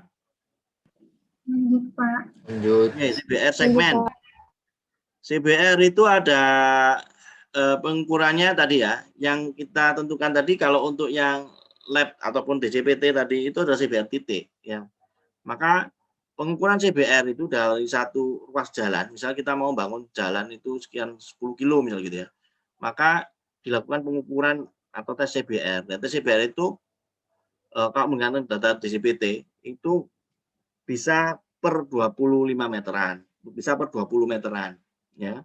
Kalau misalnya kita melakukan pengukuran DJPT per 20 meteran sepanjang 1 kilo misalnya gitu ya. Maka di situ ada berapa pengukuran di situ selama sepanjang 1 kilo. Ya 1000 dibagi 20 ya. Berarti kurang lebih berapa? 50. 5. Ya, 50 titik. Ya. Benar ya? Nah, ada 50 titik. Dan 50 titik itu sepanjang 1 kilo itu CBR-nya itu macam-macam. Ya. Nah, itu berapa CBR yang mewakili? Nah, itu kita sebut sebagai CBR segmen. Nah, CBR segmen itu bisa dihitung dengan cara analitis atau perhitungan atau cara grafis. Yang tadi 90% sama atau lebih besar tadi itu loh, ya. Nah, kalau cara analitis, CBR segmen itu adalah CBR rata-rata dikurangi CBR maksimum dan CBR minimum dibagi dengan R. Ya. Bagi dengan R. Ini adalah nilai R-nya ya. Jumlah titik 2, 3, 4, 10. Kalau 20 bagaimana, Pak? Atau 50 bagaimana? Ya wes, ini R-nya. Ini kalau bisa itu ada rumusnya ya, pakai regresi. Nanti bisa ketemu berapa rumusnya ini. Sehingga nanti kalau punya 20 titik, berarti R-nya ketemu berapa. Ya. Nah, CBR max itu apa? Dari 50 pengukuran tadi, itu Anda tentukan yang paling besar berapa, yang paling kecil CBR minimumnya berapa. CBR maksimum dikurangi CBR minimum dibagi R. Nah, kemudian CBR rata-rata dikurangi itu tadi, ketemu CBR segmennya. Itu kalau pakai cara analitis. Ya. Jadi tentukan nilai yang terendah, tentukan banyak nilai CBR dan seterusnya. Nah, kemudian ada yang cara 90% sama lebih besar. Yang ini ya. Misal bila diketahui nilai CBR jalan sebagai berikut. Ada 4%, 2%, 3%, 4%, 4%, 6%, dan seterusnya. Ada berapa ini pengukuran? 1, 2, 3, 4, 5, 6, 7, 8 ya? 8 pengukuran. Ya, 8 pengukuran. ya, misal 8 titik pengukuran, misalnya begitu. Maka berapa nilai CBR segmennya? Berapa nilai CBR yang mewakili dari segmen jalan tadi yang dilakukan pengukuran sebanyak 8 titik tadi? Ya.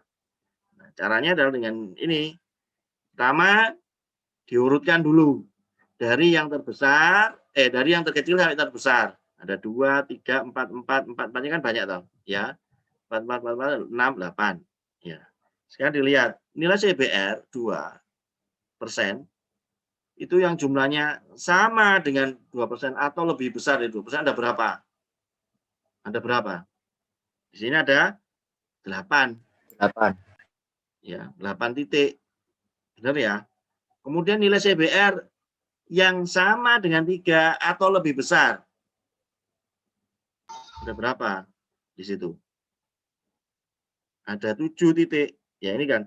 Ini kalau misalnya kan cuman kalau lebih besar sama dengan 3 atau lebih besar, 1, 2, 3, ada 7 titik. Ya. Nah, sekarang berapa CBR yang sama atau bisa 4? Ada 6 titik. Berapa CBR lebih besar atau sama dengan 6? Nah, 6% berarti kan berapa ini? Ini 1, 2, ada 2 titik, dan seterusnya. Nah, kemudian dari situ dijadikan persentasenya. 8/8 kalikan 100 ya. 100 kemudian dibuat grafiknya ini.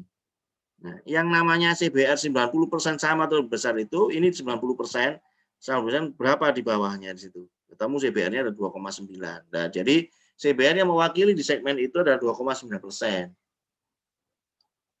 Gitu. Itu Mas, Mbak. Iya, Pak. Itu adalah cara grafis. Loh, Pak tadi ada yang 75%. Kalau 75% sama 90% mana yang dipakai? Nah, coba Anda lihat. 70% sama 90% lebih besar mana CBR-nya? Kalau 70% atau 75%, misalnya 75% di sini ya. Ketemu CBR-nya berapa? 4%. Ini ketemu 2,9. Berarti kan lebih besar 4%. Ya, artinya kalau untuk kondisi optimis ya pakai 75%. Maksudnya semakin besar nilai CBR tanah dasar yang di bawah itu, maka anggapan kita di lokasi itu tanah dasarnya kuat gitu ya. Beda kalau bisa kita pakai yang 90% sama lebih besar. Dia kecil ya. Sehingga kita menganggapnya berarti ini enggak kuat gitu ya, atau kondisi pesimisnya, atau kita bisa melihat itu nanti dari hasil perhitungan tebal perkerasannya. Kalau pakai CBR 90% sama atau lebih besar, maka tebal perkerasannya itu jauh lebih tebal daripada kalau kita pakai yang CBR 75% ataupun bahkan 50% sama atau lebih besar. Jadi kalau 50%, 75% lebih tipis daripada yang 90% gitu. Jadi itu loh, kalau kan ada yang mengatakan bahwa kalau misalnya jalan itu dia untuk nah ini ya, bila anggaran terbatas, maka jalan kelas 2 dan 3 atau jalan kelas 2 dan 3 itu jalan kabupaten ya, maka disarankan CBR lapangan ditentukan adalah desain CBR 75% sama atau lebih besar. Gitu. Artinya tebalnya lebih tipis gitu ya. Itu ada pertanyaan?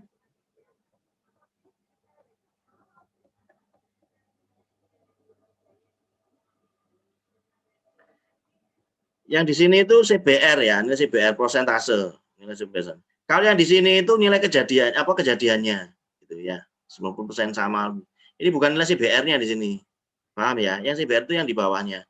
Jadi membacanya itu dari sini ke situ ke bawah. Turun ke bawah. Ini adalah CBR-nya. Gitu. Ada pertanyaan? Paham ya? Nah, Ya, ini Pak. ke satu enggak usah. Ini nanti kamu lihat sendiri aja ya, kamu coba-coba sendiri ya. Iya, Pak. Pasti nggak dicoba. Besok tak tanya. Gazi. Nah, ini gimana hasilnya? Nanti tanya gitu. Tak suruh presentasi. hasilnya. Gazi ada ya? Zi. Cok turu, Cung. Ya, oke. Kita lanjutkan. Sebentar. Nah, sekarang nih ya. Oke. Kita sampai dengan aspal. Untuk CBR sudah bisa ya. Ngerti ya tadi. Cara penentuannya CBR, segmen CBR untuk lab ya. Nah, sekarang aspal. Sampai aspal. Aspal yang kita kenal sekarang ini adalah disebut aspal minyak. Jadi sebenarnya kita itu termasuk penghasil aspal terbesar di dunia ya, dengan adanya aspal buton. Tapi sayangnya aspal buton itu bukan merupakan aspal yang baik untuk perluasan jalan, atau dia bisa baik kalau dia mengalami atau dilakukan pencampuran dengan material yang lain, sehingga aspalnya tadi menjadi tidak kaku ya, menjadi lebih fleksibel ya, sehingga bisa dijadikan untuk bahan perluasan jalan. Itu aspal buton. Sayangnya dia kalau misal dijadikan langsung untuk bahan perluasan jalan itu tidak cukup bagus. Nanti kita lihat ya. Nah, aspal yang ada di lapangan yang sekarang ini yang orang membangun jalan itu adalah aspal minyak atau aspal hasil destilasi minyak bumi ya, asmin, kita sebut aspal minyak. Nah, aspal ini bahan campurannya tadi minyak bumi tadi ketika dikeluarkan dari dalam bumi tadi, maka didestilasi ya. Pertama nanti hasil destilasinya itu adalah minyak ringan, bensin, nafta, bensol ya. Kemudian minyak menengah, di bawahnya itu ada kerosin, minyak tanah, solar, kemudian ada minyak berat ya. Kemudian di bawahnya lagi ada parafin, gemuk dan lain-lain. Kemudian yang terakhir residunya itu, residu padatnya itu adalah aspal atau bitumen yang kita kenal itu. Ya. Jadi residu minyak bumi tadi hasil sulingan sebagian besar adalah minyak berat. Ini tadi, ya. Kemudian dan bahan bitumen dan juga bahan-bahan lain. Itu adalah hasil residunya. Residu itu apa? Sisa ya. Jadi kalau bisa didestilasi, diuapkan, yang paling besar, yang paling itu ada minyak ringan. Kemudian kerosin tadi minyak tengah. Ya, minyak tanah, kemudian didestilasi terus, dipanaskan terus sampai residunya terakhir tidak bisa lagi dipanaskan, adalah aspal, ya, minyak berat dan aspal. Nah, aspal minyak tadi, ya, itu bagian padatnya disebut aspaltin, bagian cairnya disebut meltin. Maka aspaltin itu yang warnanya hitam, ya. Jadi sebagian besar berupa bahan bitumen. Kemudian yang meltin itu adalah minyak berat dengan titik didih lebih dari 300 derajat Celcius titik didihnya. Kalau air itu kan 100. Kalau minyak meltin yang ada di aspal itu lebih besar dari 300 derajat Celcius. Ya, maka nanti kalau Anda praktikum itu biasanya diminta untuk mengukur berapa titik ada titik-titik yang harus ditentukan ya, ada titik lembek, titik bakar, titik nyala, titik bakar ya. Jadi ada titik nyala, titik bakar. Jadi aspal itu dipanaskan, pada suatu saat aspal itu dia akan menyala, terbakar gitu. Nah, itu fungsinya apa nanti kita lihat ya. Yang jelas bahwa aspal tadi ada bagian cairnya adalah meltin. Kemudian komposisi meltin itu ya terdiri dari bahan asidatif 1, asidatif 2, dan asidatif 3, dan parafin. Makin besar kadar aspaltinnya atau aspaltinnya yang karbonnya tadi itu ya, makin kecil kadar meltinnya, maka viskositas aspalnya itu tinggi atau penetrasinya dia rendah. Viskositas itu apa? Kekentalan ya. Jadi kalau misalnya semakin banyak aspaltinnya daripada meltingnya, maka aspal itu semakin liat ya, semakin kental, semakin gitu ya. Viskositasnya tinggi. Nah, kalau dia dites dengan jarum penetrasi, maka jarum penetrasinya itu dia tidak bisa masuk terlalu dalam. Maka nilai penetrasinya rendah. Ini karena dia kaku ya. Viskositasnya tinggi itu berarti kan dia kaku, cenderung kaku ya. Maka dia ketika ada jarum masuk dia penetrasinya tadi ya rendah. Makin besar kadar meltingnya semakin besar, maka makin kecil kadar aspaltinnya, sehingga viskositasnya itu dia rendah, ya, encer, nilai penetrasinya menjadi tinggi, cenderung encer, kemudian dia tinggi. Ketika ada jarum masuk, dia langsung bisa masuk, gitu ya. Nah, untuk mendapatkan nilai viskositas dan juga penetrasi itu ada namanya alat penetrasi atau viskositas, ya. Intinya viskositasnya besar maka penetrasinya rendah, viskositas kecil maka penetrasinya tinggi. Oke, dari sini ada pertanyaan?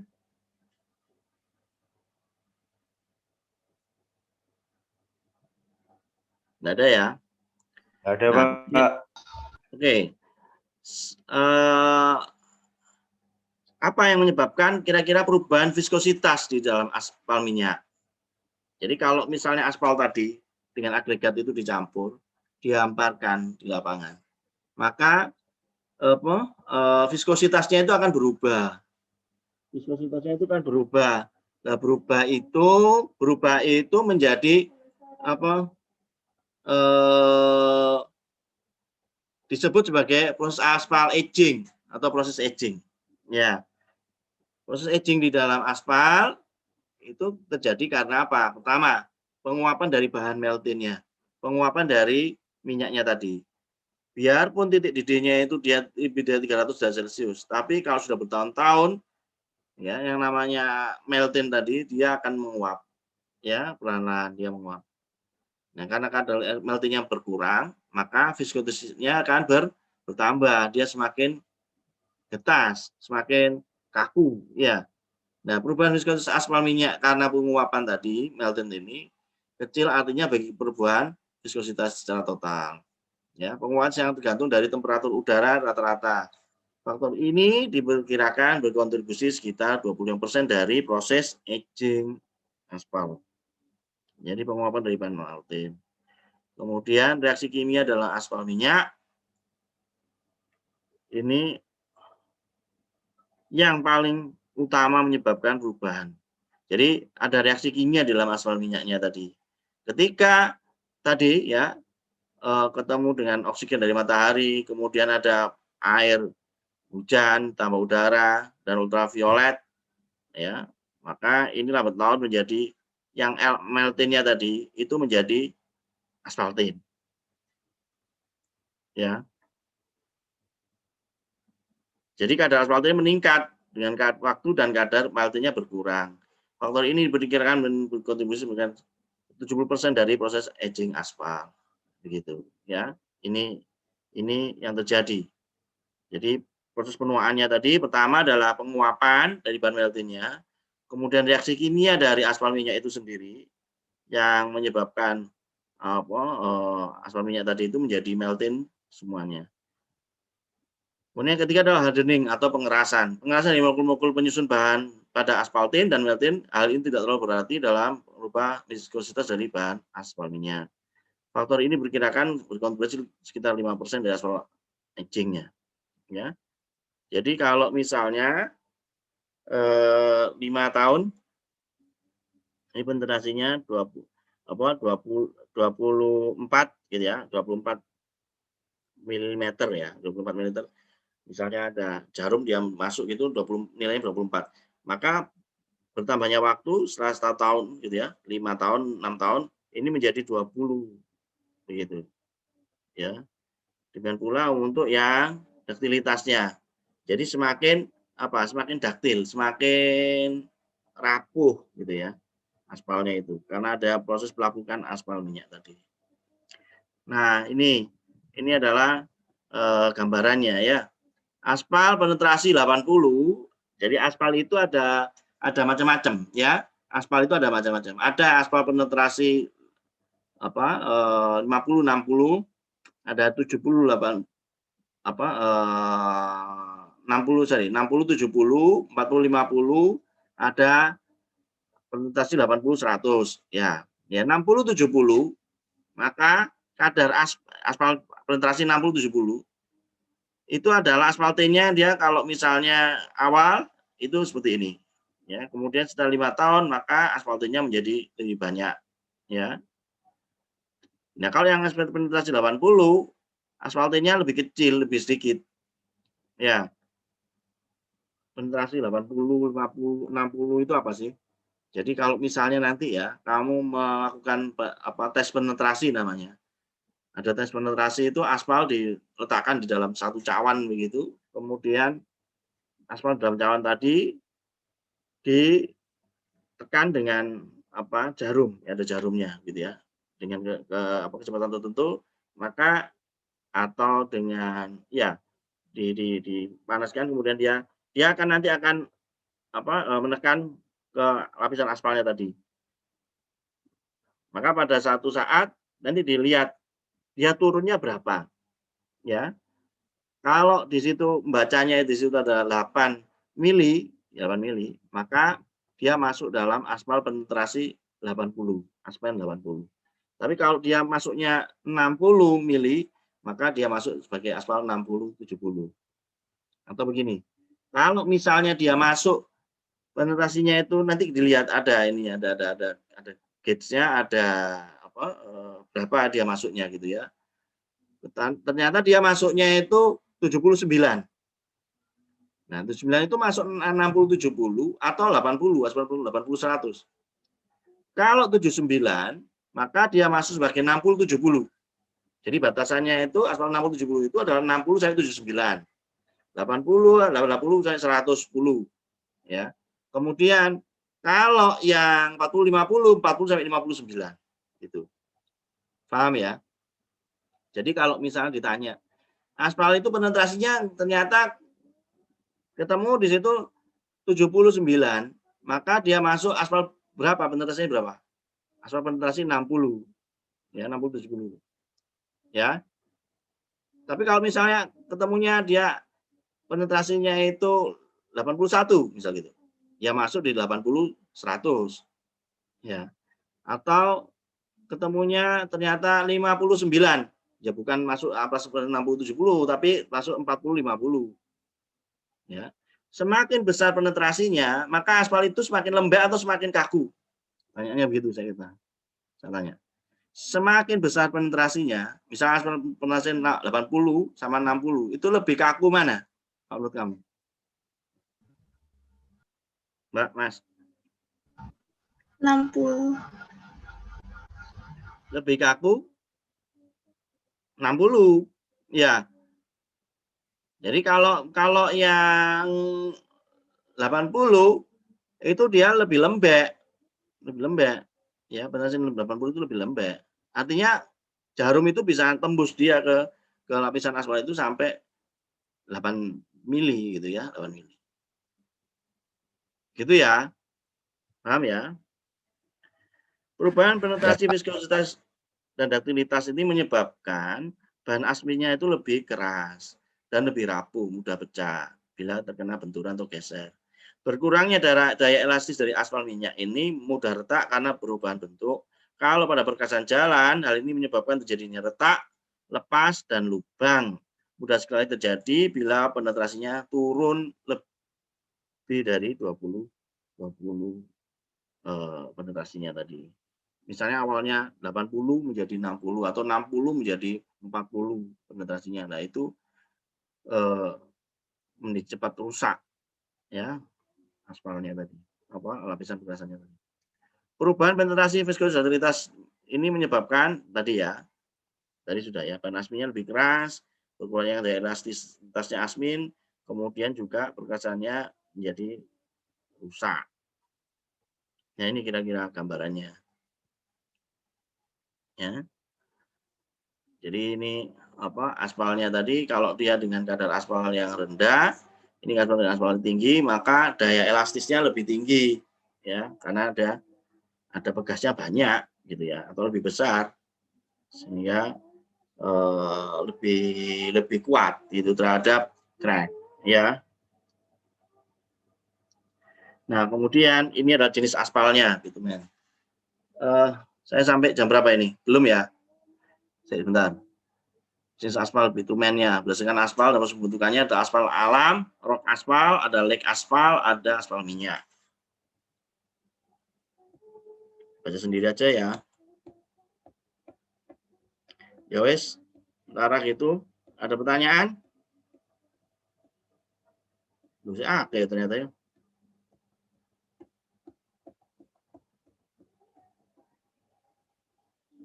Ada pertanyaan?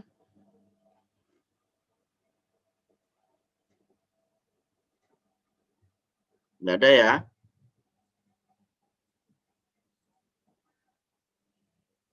Oke, kalau tidak ada pertanyaan, saya akhiri sampai di sini. Tunggu Pak, kalau gitu saya bertanya dulu Pak. Oh ya, silakan, Arkan. Silakan. Ini Pak, kan tadi saya sedikit baca-baca mengenai buton yang aspal buton sama aspal minyak itu Pak.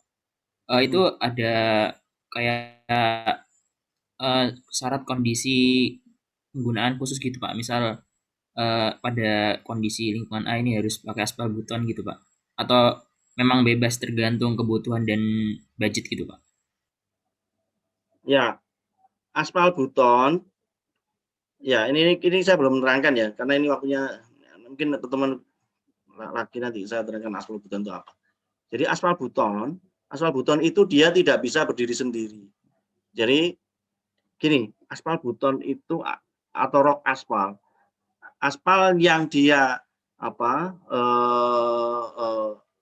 ada di dalam batuan, ya.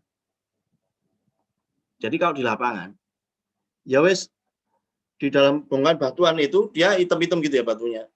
Ya di situ aspalnya itu. Nah, sehingga apa?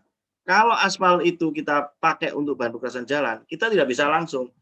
Jadi dari yang batuan yang ada aspalnya tadi di asbuton itu, ya, itu kita harus sama seperti prosesnya tadi distilasi begitu, atau dia harus dicampur bahan pengencer, istilahnya gitu, modifier. Nah, bahan modifiernya itu bisa macam-macam, bisa karosen, bensin, kemudian apa kalau misalnya ada Pertamax ya sekarang itu ya, Pertamax turbo, semakin besar nilai oktannya semakin bagus, tapi semakin mahal akhirnya. Halo, Eli di mute. Nggak iso aku mute. Ya, nah jadi harus pakai modifier dulu. Jadi dicampur modifier sehingga dia baru bisa dicampur dengan agregat atau bahan perluasan yang lain. Atau aspal butonnya tadi itu di crusher dibuat dalam bentuk bubuk ya. Kemudian dalam bentuk bubuk tadi itu menjadi bahan filler, bahan pengisi dari material perkerasan yang ada di tetap pakai aspal minyak gitu ya. Tapi untuk fillernya itu pakai aspal buton gitu. Sehingga tidak bisa berdiri sendiri aspal buton itu. Ya kalau misalnya untuk bahan perkerasan jalan. Atau ya bisa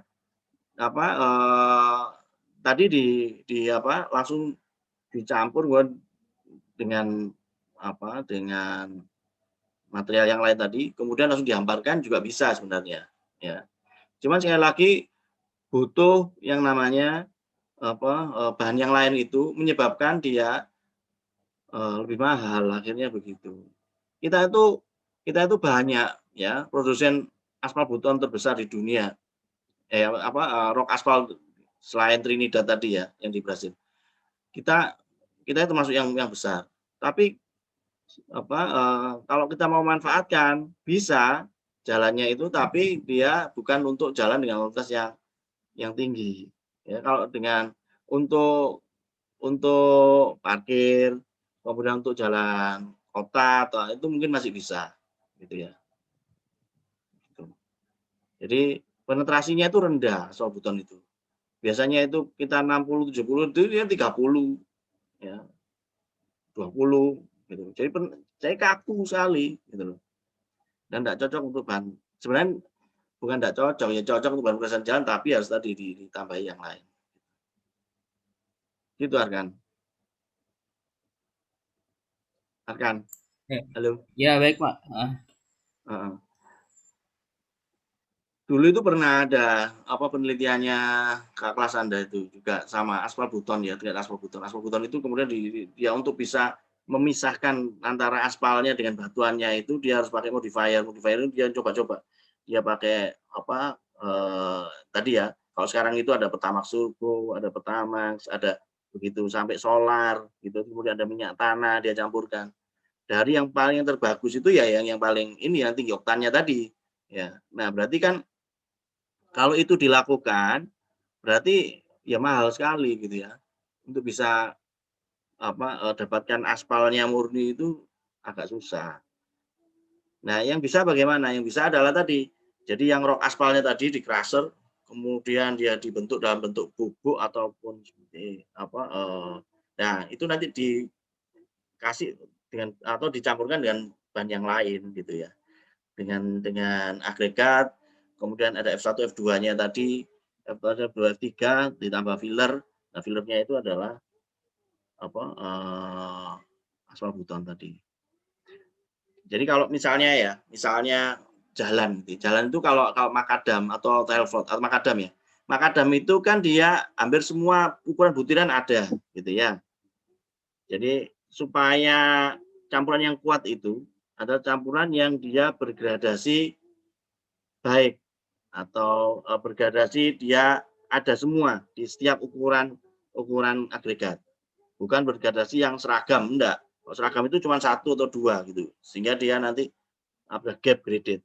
Nah, yang gradasinya menerus itu yang bagus.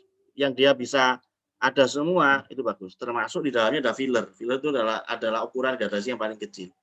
Ya, ada F1, F2, F3 ditambah filler. Nah, fillernya itu salah satunya bisa pakai aspal beton atau kapur bisa gitu ya.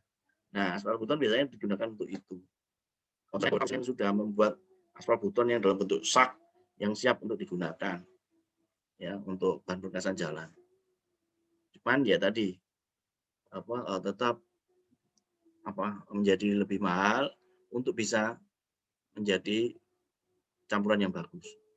Tapi kalau hanya untuk gini aja menggambarkan asal menggambarkan untuk misalnya lapangan parkir ya, ataupun untuk yang dia enggak untuk beban yang berat enggak apa-apa bisa gitu ya.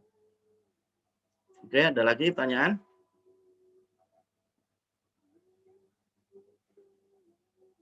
Kalau tidak ada pertanyaan, saya akhiri sampai di sini.